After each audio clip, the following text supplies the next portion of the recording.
sovereign Lord never does anything until he reveals his plans to his servants, the prophets.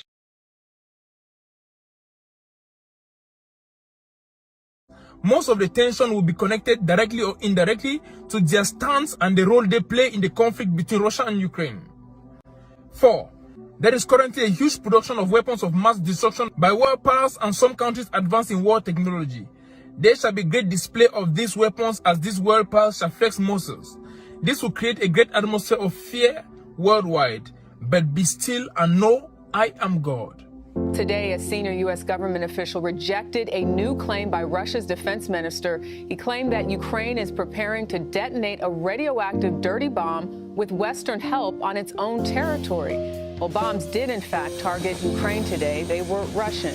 This aftermath in the southern city of Mykolaiv. Right now, the United States has about 100,000 troops in Europe. CBS's Charlie D'Agata is with some of them along Romania's border with Ukraine. U.S. F-18 fighter jets take flight off the deck of the USS George H.W. Bush in the Adriatic Sea, taking the lead in NATO exercises dubbed Neptune Strike in support of European allies. NATO released this footage of American F-22 fighter jets in formation with Italian Eurofighters and Polish F-16s, even MiG-29s over the skies of Poland. It coincides with 2 weeks of NATO nuclear training drills currently underway. While on the ground, we joined America's most forward troops near the Ukrainian border. The 101st Airborne Division from Fort Campbell, Kentucky, now headquartered in Europe for the first time since World War II. With Colonel Edwin Mathaidis and Brigadier General John Lubis, we board Black Hawk helicopters to the edge of NATO territory. Why is it necessary to have the 101st here? We bring a unique capability from our air assault capabilities. It's also incredibly meaningful to us to return to Europe after 80 years away. With the Ukrainian border less than 5 miles away, we reach the forward operating site, where soldiers of the 101st and Romanian troops unleashed a live-fire assault on targets in a simulated battle.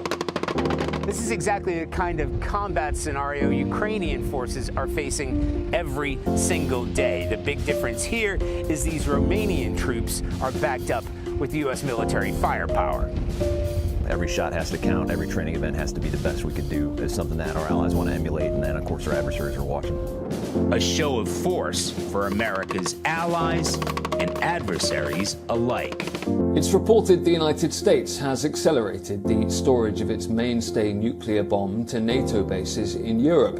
According to US diplomatic cables, the arrival of the upgraded B-6112 air-dropped air gravity bomb was scheduled for next spring, but is now planned for this December. This comes a day after Russia rehearsed its response to a nuclear attack. The exercises involved nuclear submarines, strategic bombers and ballistic missiles, and they were monitored by Russian President Vladimir Putin. Russia has also previously, during the Ukraine crisis, threatened the use of a nuclear weapon. However, the Pentagon says the modernization of the US B-61 nuclear weapons has been underway for years and says the move is in no way linked to current events in Ukraine. The B-61 is a family of nuclear bombs which was first developed in the early 1960s. Currently, there are 100 bombs stored at air bases in Germany, Italy, Belgium, the Netherlands and Turkey. The new version is designed so that US and Allied bomber planes and fighter aircraft are able to carry it, something not possible with the older version.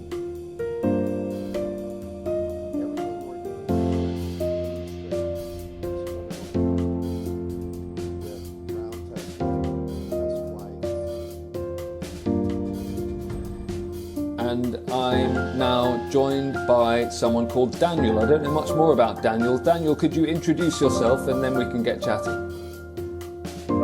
My name's Daniel Hoekst. I'm the campaign coordinator for the International Campaign to Abolish Nuclear Weapons. Excellent, Daniel. Thank you. And sorry that I wasn't given that information. Tell me your response to these diplomatic cables with regards to American nuclear weapons. Should we be alarmed in any way, or is this just a routine procedure along the lines of what the Pentagon is suggesting at this point?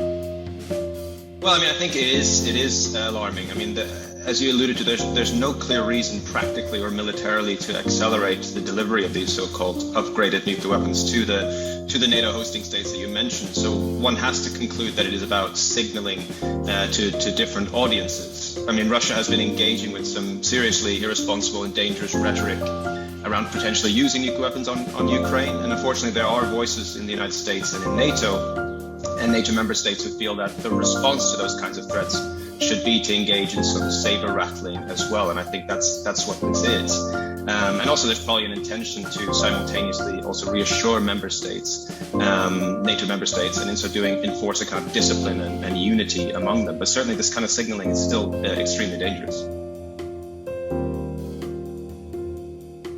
And Daniel, does that saber rattling, as you describe it, take us closer to some kind of potential disaster, or is it just saber rattling at this point?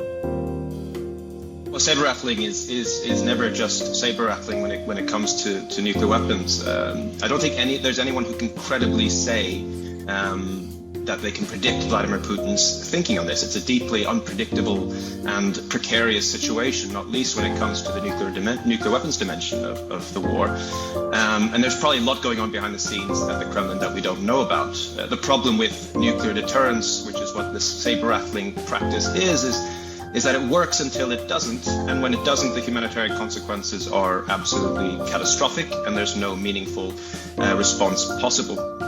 I mean, sometimes you hear about tactical nuclear weapons that are being discussed in the context of this conflict, and what we have to remember is the yield of those tactical nuclear weapons is level similar to what leveled Hiroshima, killing well over 100,000 people. So it's a deeply concerning situation, and I mean, the best thing and the most responsible thing to do would be to continue to delegitimize and stigmatize any threat to use nuclear weapons. That's the kind of best means for raising the threshold of use, and we've seen it be effective in this conflict a few months ago when Russia was forced to backtrack from some earlier nuclear threats it made in response to an outcry about that. So we can either rely on luck, which is what we're doing right now when it comes to nuclear weapons, or we can rely on international norms and law, which we know have raised the threshold of use in the past.